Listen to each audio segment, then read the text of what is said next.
you have to pivot, and that can be hard for some people. So it's really getting clear and redefining throughout your life multiple times, what is my life going to look like now, and what do I want it to look like? Because I think so many of us just kind of drift aimlessly through life.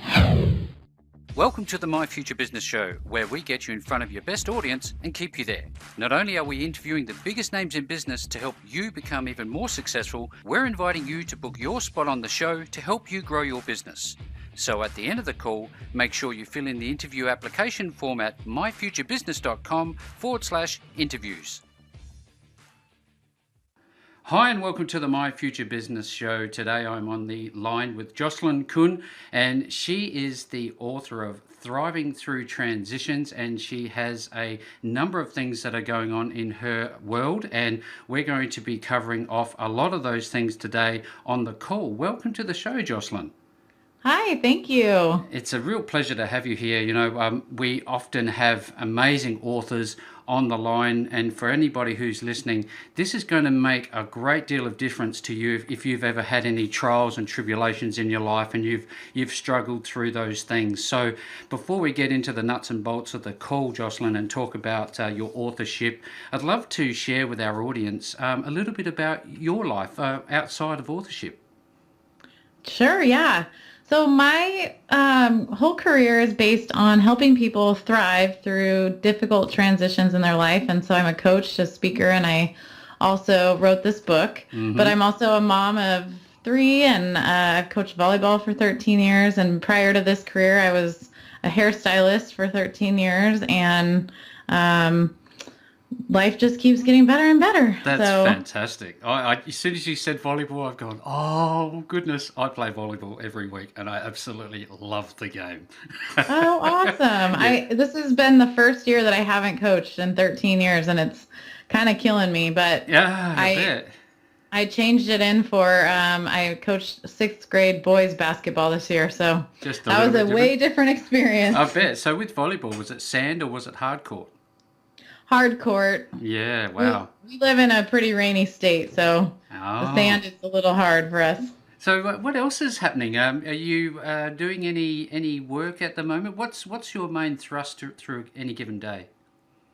Yeah, so I try to spend a good part of my day, every day I write, and then beyond that, I am booking and speaking engagements, especially with this new book coming out. I'm doing some different summits and things coming up early in 2019. So I've been really starting to prepare for some of that, but I'm also doing live webinars and trainings, and I start a group coaching program in September. So I've really been focused on building that program out, and it's really geared toward people who are going through the kind of depth of their trials and tribulations. And it seems to me you're making a great deal of difference, and in doing so, you've found that there's certainly a lot to do. Yes, I mean, we all know somebody who's going through something real challenging at any given time, it seems like, and my biggest passion and goal in life is to help people. I want to help 1 million people thrive through those difficult times in their life and learn that they can turn their adversity into great opportunity and really, use some of the harder times in life to develop their strength and character and just to live life at an even bigger level. Yeah, I mean, because I look at your picture on your website, and it's a wonderful website, might I add, and you see the smiling face and you think, well, what's the story behind the smiling face? You can never take, ironically, that a book by its cover, can you? No, you definitely can't. I've been through those moments that I want to help people through, and that's, I think, why I'm so passionate about it. And I do see that so many people struggle to find meaning in their life after, loss or divorce. And I went through some pretty significant life transitions early on, and I just feel so passionate for people who are in that space because I remember how lonely it felt and how hard it felt. And thank God I found some really great mentors through those times in my life, because that's really what changed the whole trajectory of my life. And, it's the reason why I am where I am today. I think to give some context to the listeners of the My Future Business Show, your backstory, would you mind sharing a little bit about those tribulations? Sure, absolutely. I I experienced one of the hardest transitions that I've gone through in my life when I was, well, it's kind of started around the age of 19. I was the oldest of 5 kids. Great life growing up. My parents were married and everything was great. And then at 19, found out my dad was living a double life. He had another girlfriend and house, and he was actually part of a big drug dealing ring and doing some really terrible things financially. And so he actually ended up getting indicted when I was 19 and sentenced when I was 21 to 5 years in federal prison. And as a result of that, he came to live with me. We had gone through some really challenging times, and we had begun healing our relationship. And he came to live with me.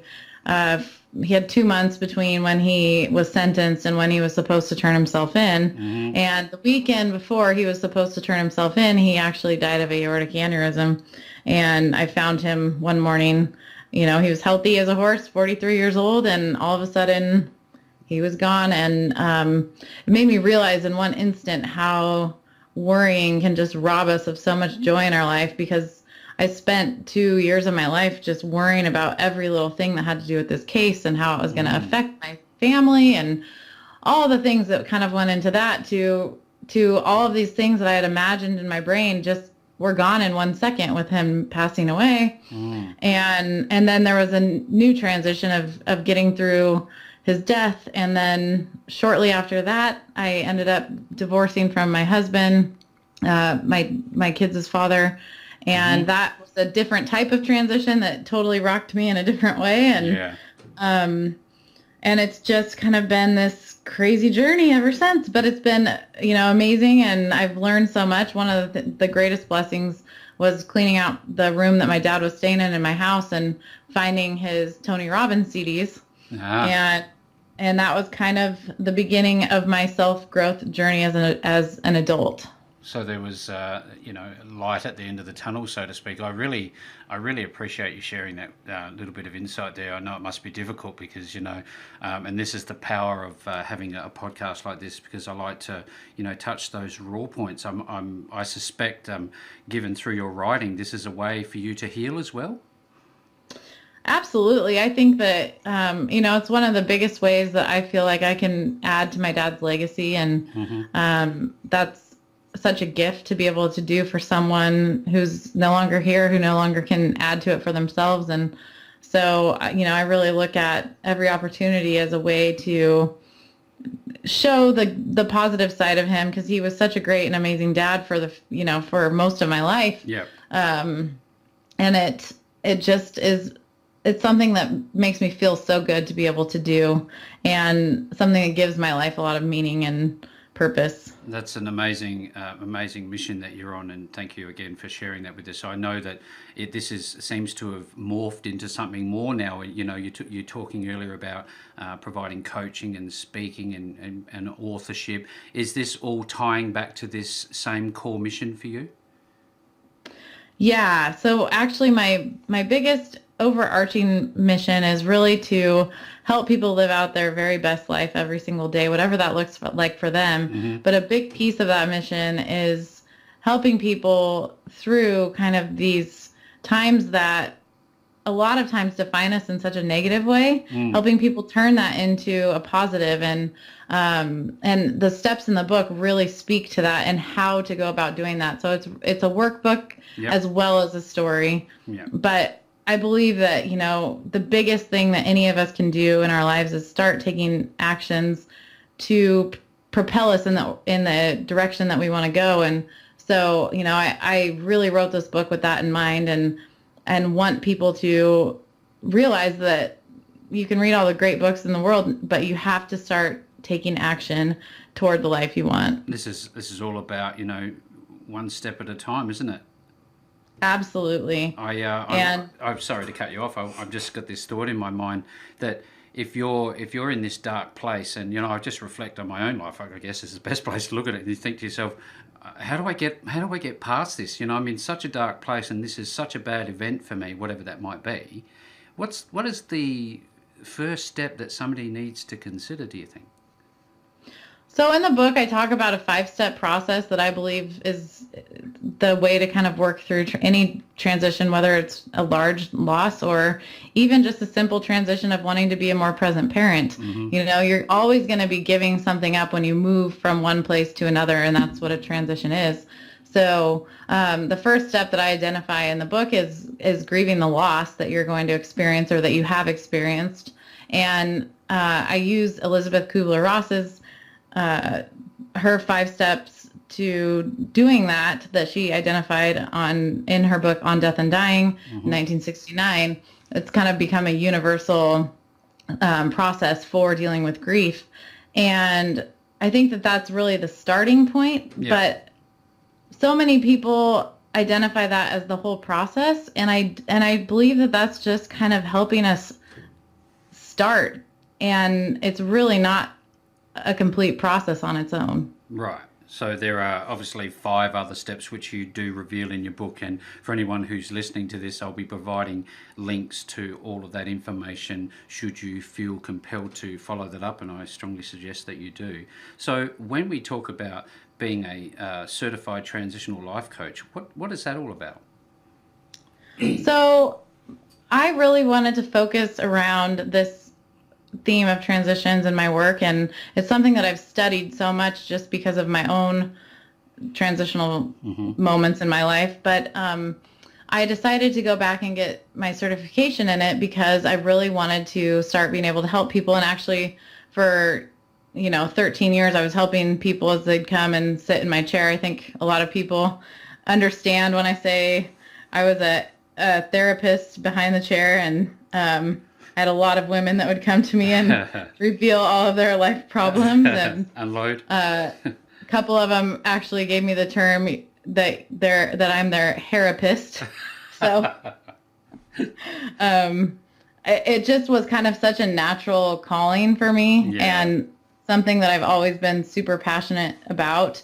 I've always really wanted to help people and inspire people, and I've wanted to make sure that my life is an inspiration to people who are going through things like this, because it does get better over time. And I just think that so many people, when you're in the midst of pain, need that outlet, need somebody to talk to that's not just going to let them get off the hook and say, oh, you're going through this hard time, and it's totally understandable that you're doing this and this and this, because it is understandable, but it's not acceptable if you want the life that you are capable of. Yeah, I have to say I certainly appreciate hairstylists, because when I'm always in the chair, it's the first thing I love to do is have a bit of a conversation. I guess you must have some long and strenuous ones at times.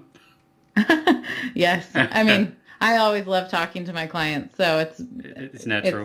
It's awesome. But I look at some of the list of people that you've mentioned. You've talked about Tony Robbins and the Coveys of the world, and I notice here also Mother Teresa.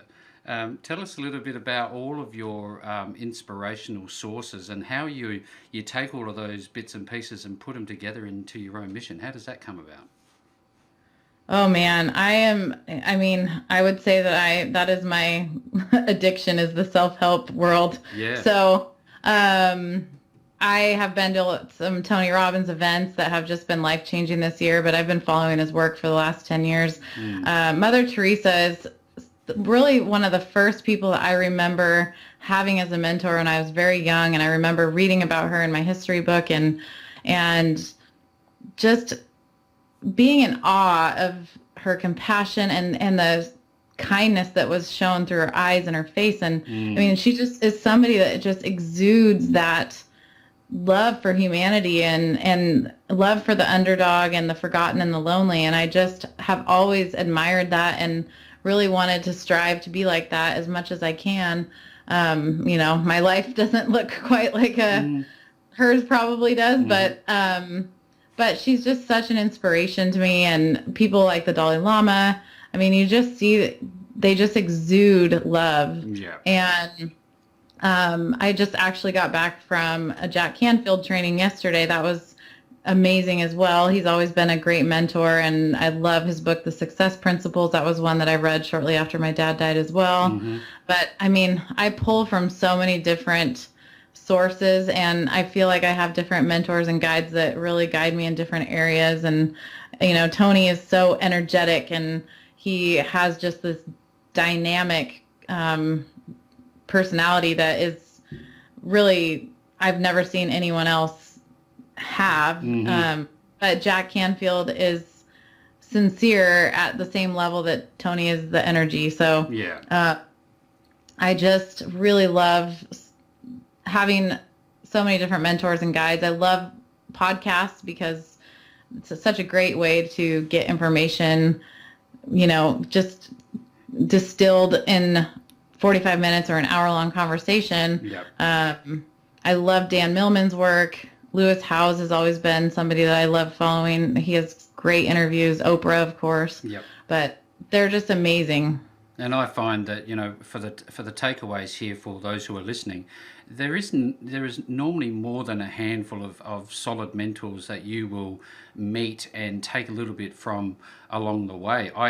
I just have to say, you know, it might be just one small piece of the puzzle for you, Jocelyn, but what you're doing is obviously very important for the wider world. I know that when you write a book, oftentimes people get help to do this. Is this something that came naturally for you, or did you need others to help you write the books?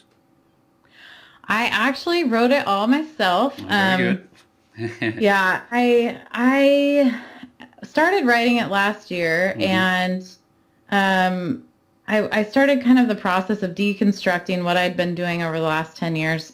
And unfortunately, right as I started the process, I was about, I would say 60% of the way there. And my mom was in a horrible car accident.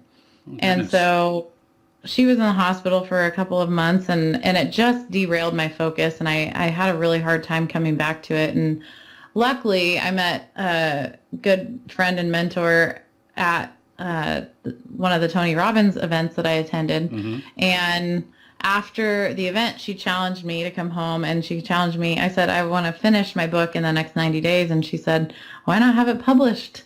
And I said, because I have no idea how to publish a book.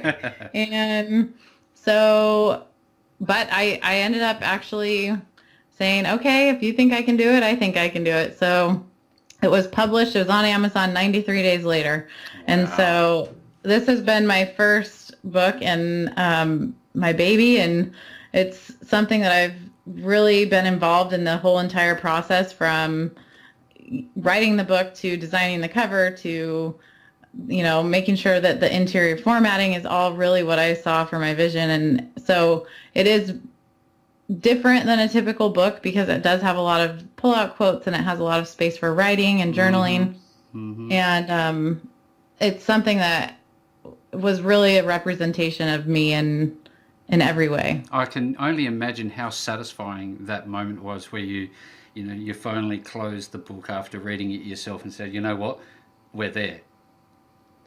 It was pretty amazing and pretty terrifying all at once. I had a moment where it was such an amazing moment, but then there was so much vulnerability when it really goes out and is in everyone's hands and they're reading it. And you know, it's so different than, you know, selling something else, because you're really giving a piece of your heart to the world and asking them to accept it. Yeah. I look at this and I think to myself, does a book lead to other things that you're doing now, like your speaking events? Could you share a little bit about that side with us? Yeah. So I have really focused on some keynotes specifically around the topic of transition. So I am speaking more and more on that topic. I've done some other keynotes on living your best life, and I've done a lot of life visioning workshops. That's something that I'm super passionate about, and it's one of the steps that I talk about in the book, which is creating a new and exciting vision for the future, because I feel like so many of us struggle with coming up with what is our new and exciting vision when something is pulled away from us, or when we choose to leave a marriage and our vision before that was always, oh, I'm going to be married for 55 years and it's going to be amazing. You know, you have to pivot, and that can be hard for some people. So it's really getting clear and redefining throughout your life multiple times, what is my life going to look like now, and what do I want it to look like? Because I think so many of us just kind of drift aimlessly through life, and then life happens and we bitch about it. And when we have something that we're really working toward, it really helps move the universe in our direction. I just had this thought, Jocelyn, when we're at the end of our lives. I read a book, and unfortunately the name leaves me at the moment, where somebody was interviewing those who were at the end of their lives, asking them what they would have done differently. And it's the essence of what we're talking about now, is having that known direction and making a cognizant decision to actually go down that path rather than drifting without a rudder in the ocean, so to speak.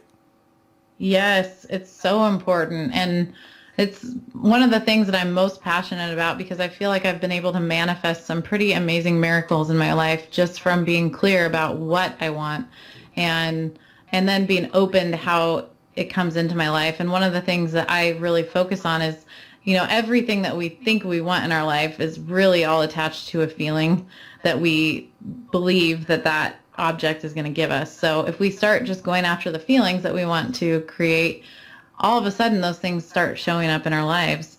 And I think so much of the time we think it's the other way around. We think we have to have this and this and this to feel a certain way. Mm-hmm. Well, when we start choosing to feel that way, those things show up. Yeah, I look at all of the wonderful things you're doing, and I'm looking down the bottom here. We're talking about Thriving Together Masterminds. Is that a little bit different than your coaching? What could you tell us a little bit about so that's a special program. It's limited to 20 people. Mm-hmm. I'm starting it this September, and I'm actually doing a free masterclass tomorrow evening on how to create a new and exciting vision for the future. But one of the things that I will be talking about more in depth is that Thrive Together program. Basically, it'll be a group that will meet for 90 days. Mm-hmm. It'll be Zoom calls and also one-on-one coaching. So it's a little bit of both.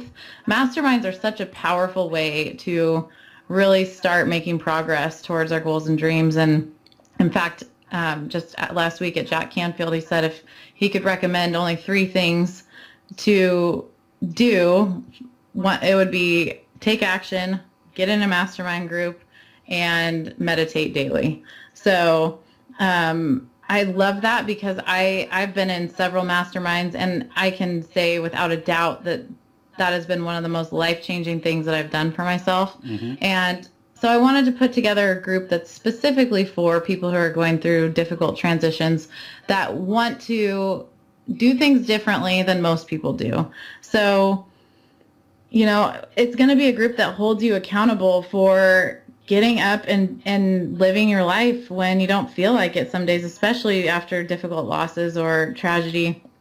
It's a place where there are no excuses. There are no reasons. We're going to take action together. Mm-hmm. And sometimes it's going to be really difficult, but it's going to get you back into living again. It's going to get you excited about life again.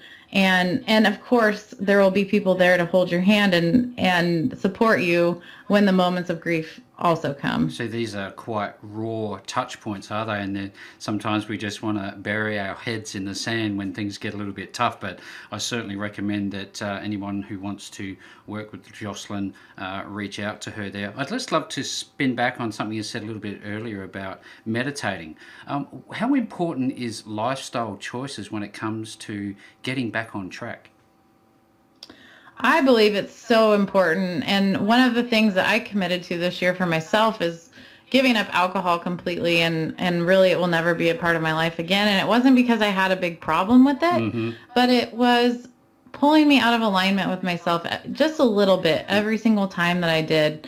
And, you know, I enjoy wine as much as the next person, but it just, I mean, it really, I actually was in like 14 wine clubs before I decided to quit. And it's just kind of shocking. You know, it's harder for everyone else around me than it is for me, because I actually am so filled with my mission that I just haven't missed it at all. But I really do think that when we're on purpose in our life, lifestyle choices are a big deal. And I think whether it's alcohol or food or drugs or just being constantly on our phones, there's a million different ways that we can be addicted to substances or different things in our life. Yeah. And really, it's just being present with where you're at on those things. And for some people, alcohol is not an issue at all. And for other people, it's a huge issue. So you have to kind of define for yourself what those triggers may be for you. And then it is really important to create a plan of how you're going to avoid those things or replace them with something positive. Do you have any speaking engagements coming up? I do. I have one in October down in Sacramento. So I'm actually doing a lot with the book right now. I have some book signings at different, independent bookstores, Oregon, California, Washington mainly. And then early next year, I'll be speaking at the Speaker, Author, and Coaches Network. It's their first summit down in Sacramento. And then I will also be speaking in March at the Soul Success Summit. So lots of stuff is kind of getting plugged into my calendar at the moment. And but a lot of it's early next year. We're kind of getting through the book launch and then moving into the holidays and then moving into more speaking engagements and all of that. You would like to, there'd be that point in time at the end of the year that you'd like to just sort of kick back a little bit? Yeah, I have another book that I'm starting to work on. So I think just writing and being with my family and, we always try to spend time together. And it's been a big adjustment for my kids this year because I've been probably busier and traveling more than I've ever traveled in their lives. So, I being a very present mom is also super important to me. And I think that that's always got to be a top priority. Absolutely. So if people want to meet with you and work with you, how is the best way for them to do that?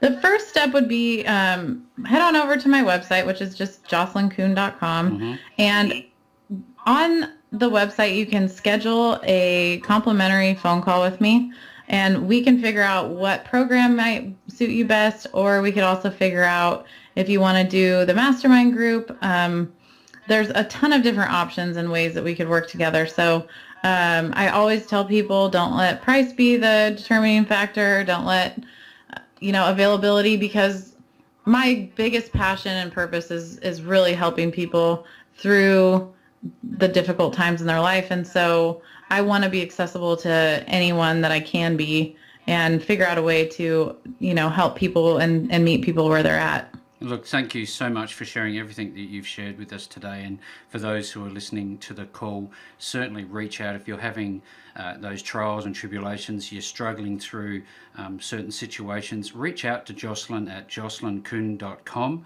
And Jocelyn, thank you so much for sharing your wonderful mission with the My Future Business audience. Thank you so much for having me. It was a pleasure. It's been fun having you on the call with us today. Now click on that big red subscribe button and make sure you leave us a comment, share us with your friends, and join the growing list of leading entrepreneurs who have enjoyed their time on the show at myfuturebusiness.com/interviews.